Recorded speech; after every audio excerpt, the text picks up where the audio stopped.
But yeah, there was a few times where I had to do shit. Yeah, I had to ogoshi a guy once through a window. Like, the window was open. And it was ground floor. Like, look, the guy punched 2 people, and we had to get him outside as quickly as possible. So I ogoshied him through an open window. Yeah. Welcome to the Partizan Podcast. I'm George. This is Ben. And today we're joined by Judo master Ivica Pavlinic. Is that right? Did I pronounce that right? Yeah, you did well. Yeah. Yes. All right. Perfect. Judo master is a strong word. Judo master. Okay. Judo master. I was just joking around. How would you describe what you do in the judo world? Okay. I am a national coach for Judo Australia, working mostly in pathways, so under 18s and then athlete development. Okay, perfect. And then on top of that, I dabble in jiu-jitsu occasionally. Dabble in jiu-jitsu. So black belt in judo. Yeah. Brown belt in jiu-jitsu? Yeah. Man, that's massive. Ben, what are your thoughts on that? When did you start judo? I started when I was 7. Yeah. I'm not going to say how old I am now. No, I'm 36 now. Yeah. So I've been... So almost 30 years ago. Yeah. Yeah. Man, those people are the worst people to roll. Like, whenever you roll someone that's done judo for since they were like young, their hips are like, it's like a gimbal. Like you can't off balance these people. It's crazy. Yeah. Balance, that's, I think that's particularly on the ground and like dealing, like when someone's guard, I think that's a really big advantage in judo is just like the hips, just mobility and like stability in the hips. It's crazy. Yeah. We've had a roll. We have, yeah. Well, every time I verse a judo guy, I just sit down. 30 years of judo nullified. Yeah. I think, it's very common. Like I'm seldom in guard when I do jits. So like now, because I want to get better at jits, I actually pull guard quite often, which is like... Thank God. Thank God. A lot of people are like, dude, you're a judo guy. Did you just pull guard on me? I was like, I'm never in this position otherwise. Yeah, exactly, man. I only do stand up with children and crackheads. The famous crackhead video. So just very quickly, can you tell us, obviously like the early days of judo, why did you get into judo, and what was sort of early days like? Okay, so basically I'm Eastern European. I've got Eastern European parents. And my brother fell out of a tree. I've got an older brother. He fell out of a tree and broke his arm. And my parents' reaction was, yeah, he's fucking soft. All right, put her into a fighting sport. So, and then like naturally a little brother followed. So that's how I started judo. Basically, Eastern European parenting got me into judo. And then, I don't know, I just kind of liked it. And from a really early age, like I dreamt about Olympics and stuff like that. So I've got a memory from, I must have been 11 or 10 thinking, I want to go to the Olympics. Whoa. Yeah. Really? Super early. Yeah. That's cool, man. Like really ambitious. And so what was your like path, like training like? Look, so, obviously you started training pretty early. Yeah. So what did the path look like for you in terms of developing and getting towards that goal? So basically, I'm Kiwi. Croatian Kiwi, if you can't tell by the accent. Hi team. You got to get a few sheep amongst the kangaroos, eh? Anyway, so yeah, like in New Zealand, there wasn't like a clear pathway, but so at around like age 12 or 14 or somewhere, probably 13. Around that age, I kind of worked out, okay, I'm training this much. My opponents are training this much, my like domestic level opponents. So if I train more, like I'll get better, right? So then so that was my kind of maths around it. And then I started like doing judo every day or as much as I possibly could as like a 14-year-old.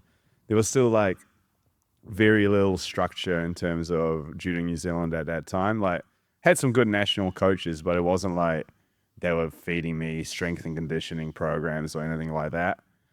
So, thankfully I had a really good training partner when I was growing up, and he was a very, very good judoka. Like, I think he he had the best Cianagi in Oceania. You know what a Cianagi is, boys? I have no clue. Throw up a clip of us saying, Shout out to Nagis. You did one. The crackhead video, Cianagi. Famous Cianagi. That video is going to go viral. More viral than like a Cianagi at the Olympics. Yeah, seriously. Yeah, so yeah, he was he was a few years older than me, and so he kind of taught me about like gym and stuff like that. And basically he was like he's like a Korean guy, and he quite often went and trained with the Korean national team. So he just kind of brought that level of volume and mentality back to Hamilton in New Zealand. And like there was about a group of 4 or 5 of us who were training with that kind of intensity. So yeah, it was quite good at that time. Probably by the time I was 18 or 19, I think we had the number 1 in the country under 60 kilos. I think we had the number 2 under 66, number 1 73, and I was number 1 or 2 at 81, at like all in Hamilton at that time. Yeah. And you just kind of, you have other people around you who push you, and you get better, right? That's actually, Ben and I were talking about this the other day. It seems like one of the most important things of actually getting really good at your sport seems to be having other people that have a similar goal around you. 100%. Like, is that what would you agree with that? And like, can you think of other things that kind of help you? Okay, so basically, if you're the best at your gym, like you're not going to get pushed to the top. You get pulled to the top. You don't get pushed to the top. So we were talking about this earlier about like, so actually as an example, when I was 14, 15, 16, I was training in my club in Hamilton in New Zealand, and I went training another 2 different clubs just to get more variety of partners and different training partners. And then like by 16 or 17, I was going to Auckland, which is a 2-hour drive, once or twice a week to train with the best in New Zealand. And it's like, and yeah, of course, like that paid off in the long run, because that's just what you have to do. We live in Sydney now, and it's kind of like in a judo environment in Sydney, we have a like hub session once a week, a national team training where all the best judoka in Sydney come together and train once a week. And it's like, I show you both the video earlier of like the training camp in Bremen where there's like 700 people on the mat. You could easily do that here with jiu-jitsu, right? You've got so many people doing jiu-jitsu. If you brought all the best guys together once a week, that would be epic. But see, in jiu-jitsu, I feel like there's lots of like club politics. It's like this gym versus that gym, because you're potentially fighting these people. So I feel like jiu-jitsu guys find it hard because like, why would I train with this guy? Because I might fight him next week. So how does that work with judo? That's the same in judo, but you just do it anyway. You kind of figure out how to beat them. And it's just like, ultimately, we're on video right now. There's no secrets. Like, if someone does like a good armbar, you know about it. And if someone's really good at a particular thing, you know about it.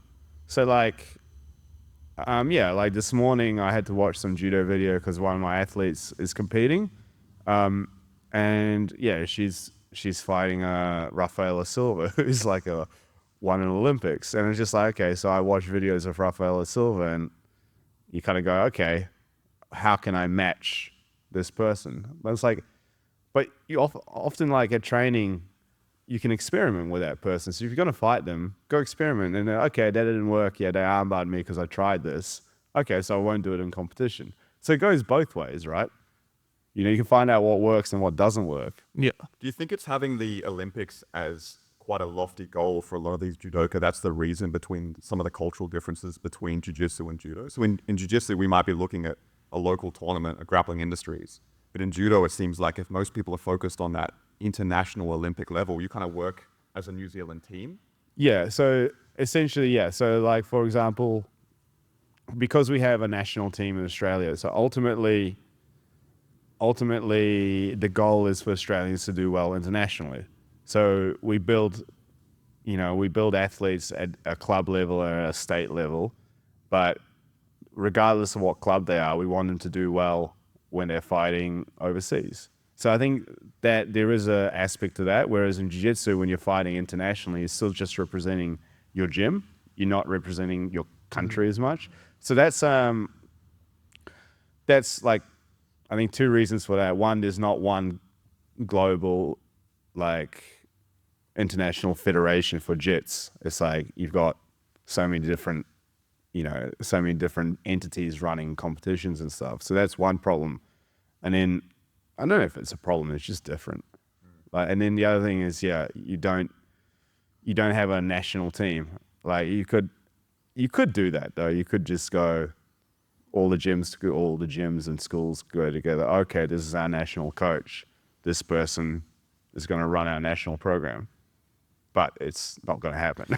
Yeah. It's like herding cats, really. You're like, all right, guys. Yeah. Well, we kind of have with like, I don't know if you're aware of like CJI and CJI trials and stuff. Like now, kind of Lachlan Giles is kind of the Australian head coach. So maybe it's getting there, like slowly. We're early days. Lachlan's a good guy. Yeah. I know Lachlan. He's lovely man. Yeah. Have you trained with him and stuff in the past? I've never trained with him. He used to be my physio for a Oh, little really? while. Yeah. What? Shout out Dr. Giles. Tell us about this. Oh, he was. I was in training in Melbourne at the time. I was like in Melbourne for a few months, and I trained a little bit at immersion because it was around the corner. So I did some cross training in jits, and I met him there one day, and he was a physio, and yeah. That's hectic. That's so random. That's cool. And we'll just backtrack 1 second because like I like to give judo guys a hard time sometimes, but obviously like I respect that like the art so much. But to my understanding, usually if you're like a high level judo guy, you have maybe like 1 or 2 throws that you have as go-tos, right? Would that be right to say, or? Yes and no. Like it depends on the person. Yeah. So some people it depends on the training style as well. So like if you look at a athlete from Japan, 100%, like they'll be really, really good at one thing. But then you get like a mountain man from Georgia and you can do like every throw. Oh, really? Yeah. So it like depends on the person. Yeah. What were your what kind of style did you have? So I had Or still do have? I can't do as much anymore. I'm old and banged up.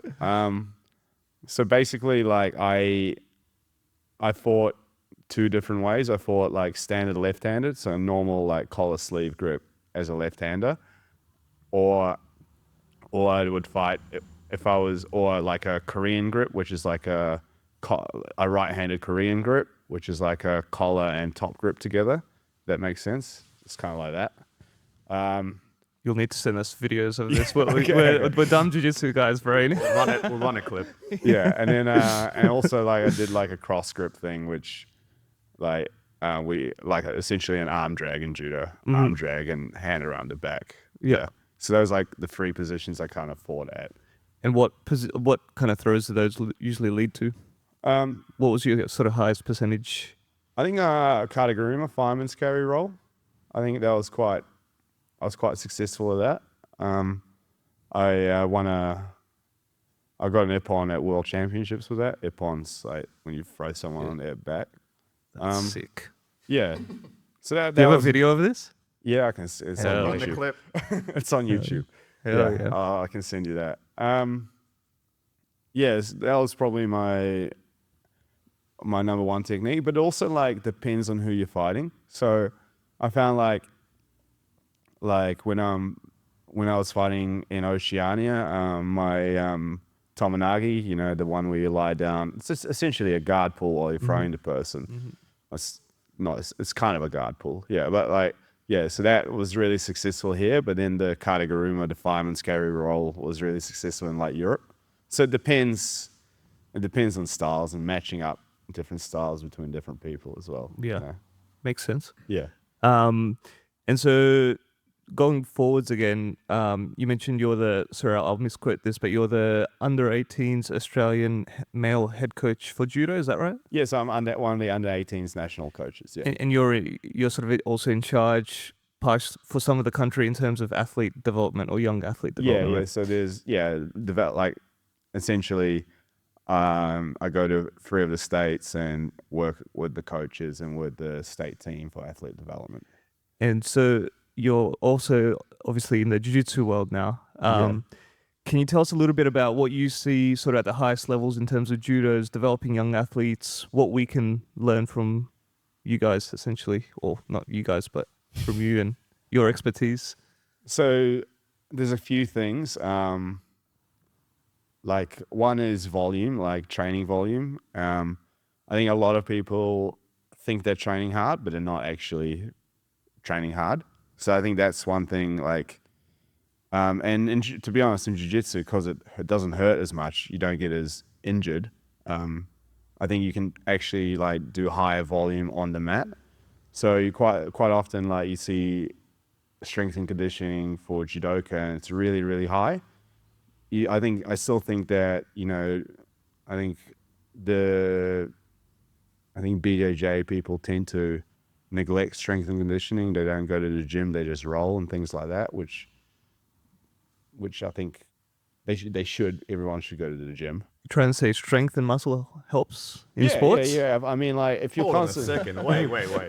like, okay, basically, you're both coaches, right? Is it easier to teach an athletic person or an unathletic person? Definitely athletic person. Yeah. How autistic is the unathletic person? Let's be.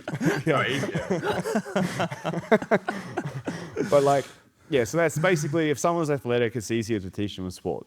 So if they've got like, when someone comes in and they come from like either a really physical sport, like rugby play or something like that, they're actually quite good at jiu-jitsu already. They're a handful on their first day just because they're strong. Or you get a gymnast who's really nimble and they can do anything. You can teach them anything, and they've got like, call it physical literacy. They know how their body works, and it's so much easier to teach someone. Everyone, you need to become athletic to be like, we're talking high end, we're talking, if you want to be like, black belt world champion or whatever it might be, you've got to be an athlete. Yeah. So I think like that's one thing that's neglected. People, because you can do really, really high volumes of jiu-jitsu without, getting as hurt as you do in judo, I think people neglect that. But in judo, like obviously you're throwing people over your shoulder. You have to be strong enough to squat the person. You have to be strong enough to have them on your back while you're standing on one leg in an uchimata and without falling over. So there's things like that. But basically we've got to go back to your question, like what can I see the jiu-jitsu people need to do better? It's like one, basic strength and conditioning. I think that's somewhat neglected. Two is just kind of having training parameters of like, okay, are you hitting 60 rounds a week, or like, are you hitting, and it's also level relevant training. So if you're a brown belt and you're doing 60 rounds a week, but you're mostly doing it with white belts, well, that's not level relevant. So you're hitting 60 rounds a week with people who challenge you, things like that. Yeah. In jiu-jitsu, we see a lot of people train just as a hobby. They have no competition aspirations. That makes up quite a large percentage of the training room, these hobbyists. In wrestling, it seems to be most people have competitive aspirations. Where does judo fit on the spectrum of people that want to compete seriously compared to people that just do it as a practice, just for their own enjoyment? So it's a little bit different. If someone starts judo as an adult, judo fucking hurts. You're getting thrown on your back. So it's a lot. You get a lot more like beginner hobbyists in jiu-jitsu than you do in judo. Like, it doesn't attract that crowd, the beginner hobbyists. Like, you have a lot more of the experienced hobbyists. So they've done judo and they used to compete, and now they just come and fight for a little bit. They just fight for fun. They come do a training session for fun. You get a lot more of those people than you do kind of adult beginners. So that's where one of the shifts is. But then like, you know, most people are kind of training, they start judo earlier. So so they're kind of like, they tend to either go into the competition pathway or they become a hobbyist, but they've been doing it since they were a child.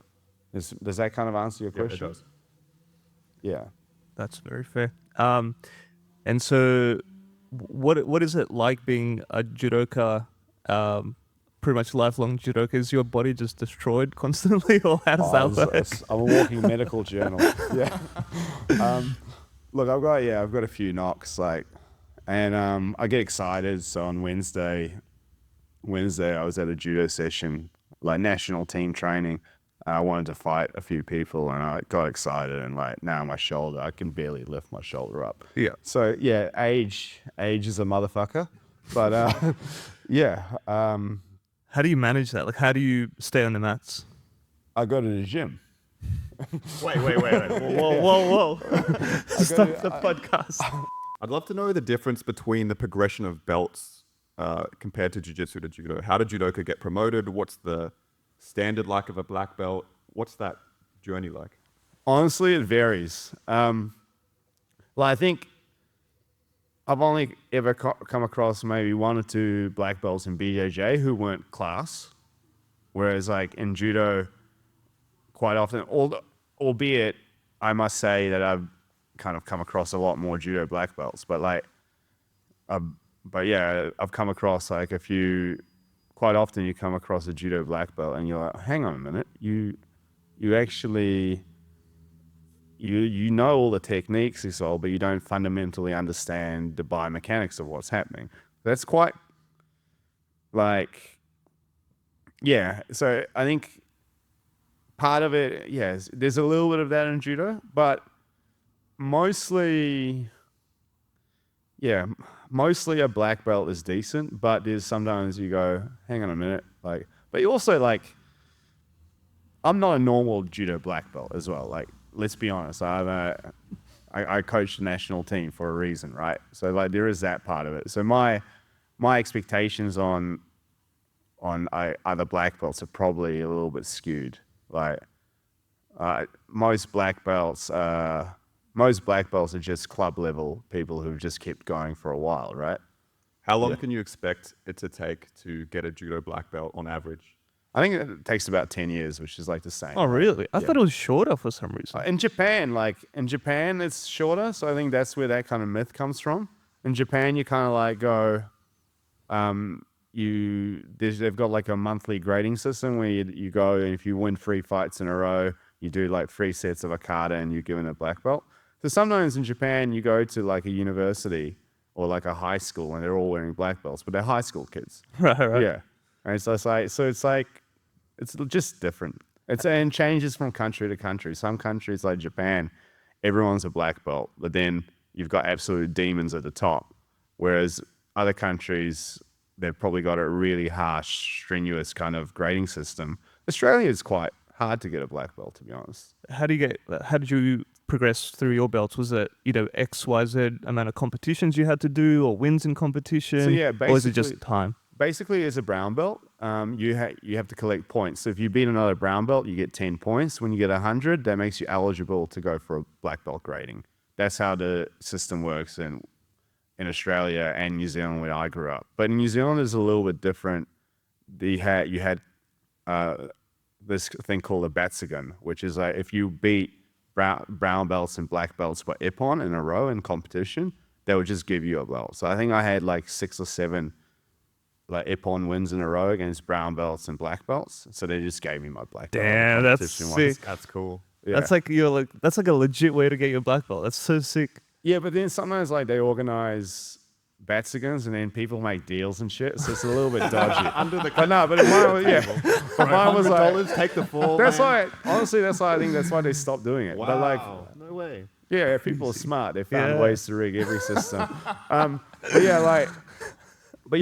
was in competition. So we weren't fighting to get a black belt, we were fighting to win the competition. So, yeah.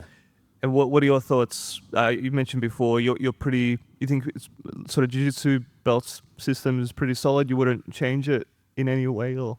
I think I think it's pretty solid. Like, I'm not used to the stripes thing, so I got given a stripe one day, and I was just like, oh, okay. Like I was like, cool. I appreciated it, but at the time I was like, oh, I thought I was actually closer to the full grade. So like, I'm like, but I think that's just me personally. I'd rather like just hand out the belt because my whole thing is like, you look at wrestling, they don't have belts, but you just know how good someone is. So that's kind of, I like that approach, but that's just me. I think like it's a nice motivator and a like sign of progression, but yeah. Yeah, that makes a lot of sense. And what are your thoughts in terms of judo / jiu-jitsu? Is it helpful for kids and adults in terms of self-defense? Yeah, you saw your video, right? Play it again. Play it again. Well, Were you ever bullied as a kid? no, I wasn't. I didn't like. Honestly, the best self-defense is being friendly. Mm-hmm. If you're cool, if you're chill, and if you're friendly, that's like the best kind of self-defense you can have. Like I've been hit in the head with a baseball bat. Like, yeah, I'm a judo black belt. I've been fighting my whole life. When I go into like, if I go out and have drinks with mates, that's what I'm doing. I'm being social. I'm having fun. I fight all day. I don't want to fight at nightclub. But yeah, like at nighttime, not nightclub, nighttime. And like then, yeah, so I've been hit in the head with a baseball bat just walking like to my girlfriend at a time's car. Was there a reason why this person hit you in the head? It's a random attack, man. Really? Oh, man. Yeah, random So attack. like what happened? Tell us more. I don't know what happened. Like, I woke up in hospital. Why didn't you just throw him using a sand argument? Why don't you pull guard, bro? Exactly. Like, first of all, like, if you get attacked from behind, cool. Yeah. Good luck to you pulling guard. Good luck to you, like, unless they jump on your back, fantastic. Yeah. But like, yeah, like, man, just be friendly, and then you won't get. Then you like, the risk factor is too high. But it happened to me. I had a brain hemorrhage as a result of this. So like, the risk factor in getting into a street fight is just way too high. Just be friendly. Yeah, be cool to people, and you don't get into that situation, right? Yeah. You mentioned off camera you were a bouncer as well. Yeah, I was. That's like, yeah. So I've had to use judo a couple of times as a bouncer, but once again, like I had probably less so now. But I was good at talking to people back then. Now I'm in podcasts, I can't think of shit to say. So like, but yeah, back then I could calm people down, like especially. But yeah, there was a few times where I had to do shit. Yeah, I had to ogoshi a guy once through a window. Like, the window was open. And it was ground floor. Like, look, the guy punched two people, and we had to get him outside as quickly as possible. So I ogoshied him through an open window. Yeah, it was solved, eh? Yeah. Yeah. I feel like judo's pretty sick for self-defense. Like, it's useful. It's useful. Like, yeah, you made the pull guard joke earlier, Ben, and it's like, no, come on, like, who's gonna pull guard in a street fight? Come on, Ben, get it together. No, but like, No, it's a terrible idea. If anyone's listening to this, don't pull guard in the street. Yeah, I yeah, was joking. yeah. Like, first of all, don't get into a street fight. Also that. Avoid that. But like, yeah, I think judo is slightly more useful than jiu-jitsu, but like judo, if you end up on the ground, like you throw someone and they pull you to the ground, and that person has a mate, and you're in trouble as well. Like, it's all circumstantial, and there's so many variables that can go wrong. It's like, what judo is really good for is not getting hurt when something goes wrong. Like, if you fall off your bike, or like someone pushes you in the street and you trip up and you fall, that's where judo is really useful. Where you know how to fall safely and you can get up. Yeah. Yeah. Yeah, I spoke to an Airbnb host one time. He was a judo black belt, Yeah. and he was literally he was in that scenario. He fell off his motorbike, Yeah. and he credits judo for saving his life because he I- knew how to fall. I know two guys in Sydney who are both really good judo coaches, and they've had motorcycle accidents, and they have said that, yeah, like judo saved them. Yeah. I also fell off a motorbike coming home from training from compound, and it was low speed. It was like 35k, so it just had wet roads. But it completely took me by surprise. But I did an instant break fall, and I was completely fine. Yeah. I was like blown away. And every intro class, the first intro class I teach them how to fall, and I say, this is the most valuable thing you'll learn. Exactly. This is the most valuable thing 100%. you'll learn. 100%. And you're spot on. That's like, in terms of life skills, we're bringing you're bringing confidence, you're bringing physicality, like physical literacy to people. But if you teach them how to fall without hurting themselves, that's an invaluable life skill. Like being able to okay, I've tripped up, roll, stand up. Or like, okay, I'm falling sideways, don't put my hand out, don't pop my collarbone by falling. Yeah. I've heard something about like in terms of injuries as you get older, like in your 70s, 80s, most injuries come from falls. Yeah. So there's an awesome program out of Adelaide University Judo Club. It's called Dynamic Balance, and it's like essentially teaching elderly people how to fall safely. So I've kind of done the training for it, and I'm kind of looking at what I can do with it in Sydney in terms of maybe running classes for elderly in terms of that. But yeah, they've got like some amazing stories. But basically, something like 40%, I forgot the exact number, but 40% of falls in elderly people and the elderly population result in hospitalization, which is like nuts. It's a huge amount. So, yeah, I think safe falling is it's a life skill. Whereas last time I was in Adelaide, I went to a dynamic balance kind of session, and one of the ladies at the session just kind of said, look, I had a fall. I did a front break fall, turned my head, didn't hit my nose, put my hands in front of me, and I walked away, and everyone kind of clapped, and it was just like, so yeah. Like, Everyone clapped. That's no, pretty cool. that's cool. The program works, right? Yeah, The program is really impressive, and like it works. And I think they're doing it where they're teaching physios and stuff like that how to they're teaching them about dynamic balance. That's super cool, man. You should release some videos on this. This is sick. Yeah, It's helpful. Yeah, it's a really you don't really want. It's a scary video to put up. Oh, look at this 70-year-old lady falling. Yeah, but like yeah, how to fall. Like yeah. I'm guessing, would you teach how would you teach someone that's older how to break fall? Would it be So they slightly different to maybe? Oh, 100%. So it's completely different to the way I would teach you guys how to break fall, or adult beginner how to break fall, or even a kid.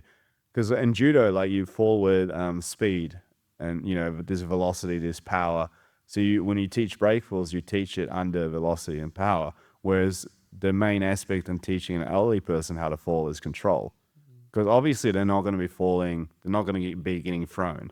They're going to trip up and have to either regain their balance or fall, and then fall as slowly as possible. So dynamic balance use the escalator. So you go down slowly, okay, like a lift. You want to go down as slowly as possible. So you bend your knees, you put one knee down, other knee down, then you roll or do a side break fall or whatever. So yeah, so it's a completely different way to break fall. That's cool. Makes a lot of sense. Yeah. And you do quite a bit of teaching, obviously, as well. Yeah.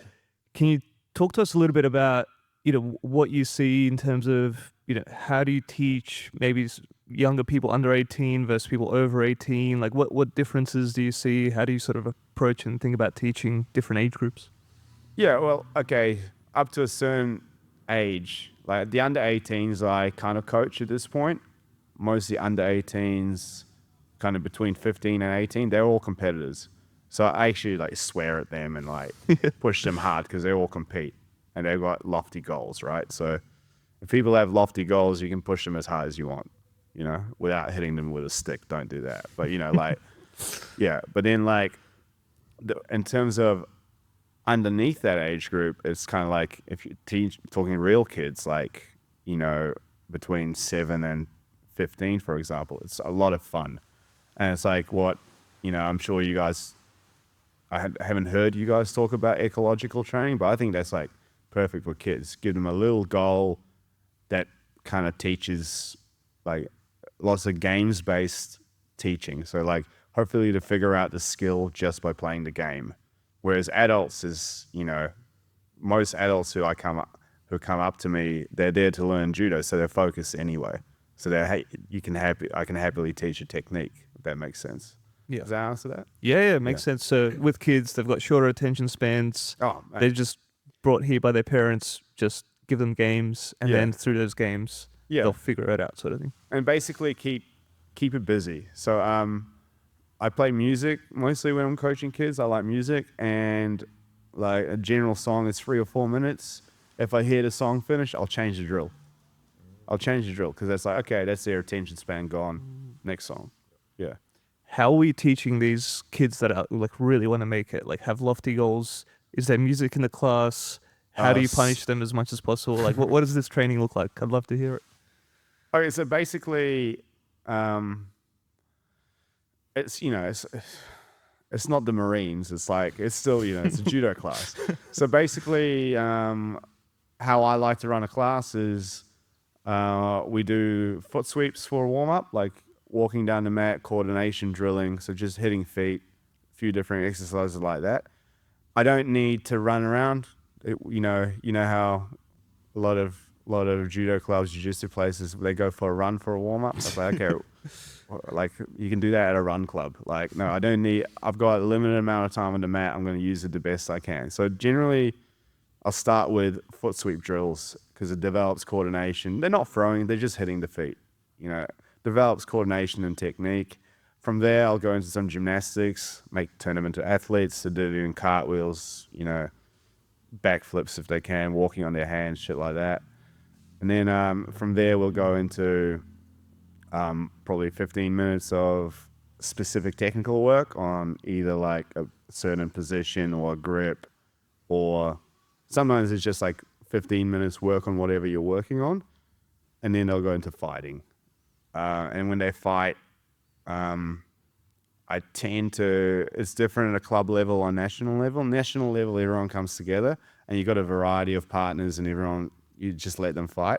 But at like a club level, I make it a little bit more kind of specific. So I won't, like if you guys are fighting each other, how often do you guys train together? Every day. Something like that. Yeah. On and off. So you know each other off by heart, right? You know exactly what the other person's trying to do. So what? So like mix it up. Okay, one person's starting in whatever, like half guard or like, and then swap the position. So like situational roles instead. So like, for example, if I've just given them 15 minutes of individual technical work, first 3 fights, they can only do the techniques that are done in those 15 minutes that have been practicing those 15 minutes. So apply the practice skill, for example. Or like, I've got an athlete, for example, who struggles with left-handers. So for him, for example, he's only fighting left-handers. Okay, you're only fighting left-handers today. Or like another athlete who struggles with sleeve control. Sleeve control is really important in judo. It sounds like what it is, controlling the sleeve. If I control your sleeve, you can't take a grip on me. So yeah, so I've got an athlete who struggles with sleeve control, so he starts every fight controlling the sleeve. Yeah. Sounds like constraints-based learning to me, Veets. Yeah. I was going to ask about that because when I think of judo training, I think of repetition and drilling, but it sounds like you're leaning more towards constraints or ecological. Can you talk about the benefits or the difference that you see between the two? You need both. Okay, but like uchikomi, have you heard of uchikomi, the turning in and out of a throw? That's fantastic if you know that throw. And it's a really useful skill. Like say I've got a great uchimata, it's a great warm up and it's a great like exercise for a really to develop my speed entry into my uchimata. Just to clarify for the audience if they don't know, it's entering into the throw without completing the throw. Yeah, going to the point of throw, coming out, going back in. I'm sure you can find a YouTube clip of that. Yeah. Find a crackhead and I'll demonstrate it. But yeah, like, so that's fantastic. But it's actually like, if I'm teaching someone Uchimata who doesn't know how to do Uchimata, and I just get them to do Uchikomi, that's not a useful skill, because they're practicing. Every time they fuck it up, they're like teaching themselves bad muscle memory for that technique. And I'd rather do things like, kind of, okay, either full throws, so that way they're self-correcting. If you try to throw someone and they don't fall, okay, you automatically go, oh, I fucked something up here. Something's wrong here. So that's one thing I'll do. But yeah, I kind of do both. So when someone has a skill down, then you repeat it. Then you drill it and make it as fast and as smooth as possible. But if they're still learning, we find different ways for them to learn the skill, right? And also, I really like constraint-based training at a club level within the gym. If you've got someone better than everyone else at the gym, what's the point of getting them to beat everyone in the gym? It's a lot more effective to say to this person, okay, you can only do a triangle today. That's the only submission you're allowed. You're only allowed to submit people with a triangle. So that way, that person has to find new ways to hit that triangle against people who are expecting it. And then it's like a purple belt against a brown belt, against a white belt.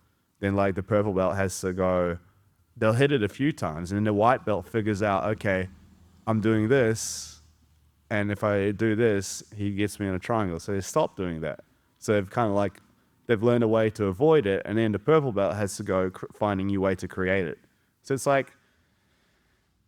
it's really useful if the training levels are different, if I'm fighting a white belt in judo, to be honest, when I'm fighting a white belt in judo, I'm just hoping they don't tear my kneecaps. But dangerous. Yeah, white belts, black belts are more scared of you than you are of them. Okay, yeah,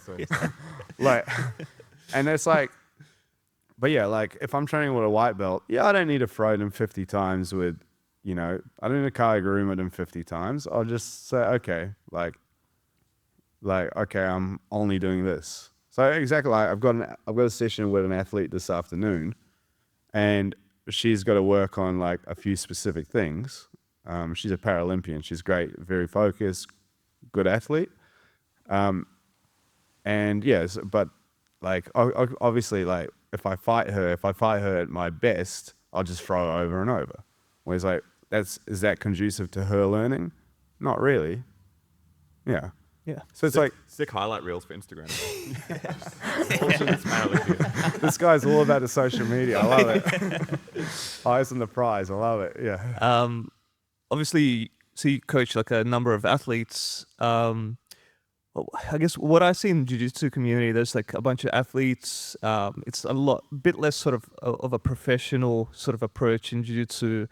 What do you see? What are the differences against the people that do really well and achieve their dreams and goals versus people that maybe don't? What kind of traits do you see in these athletes that separate sort of the ones that actually reach their goals and make judo a living, or at least Okay, so basically the fundamental thing down the bottom, if you scale it, if we do a pyramid with this, down the bottom, it's are you actually training hard?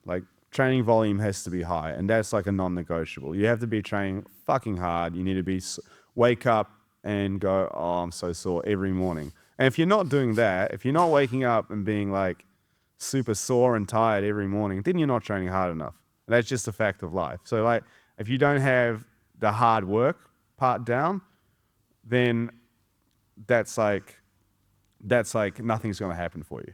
And part 2 is being coachable. Being coachable is a skill.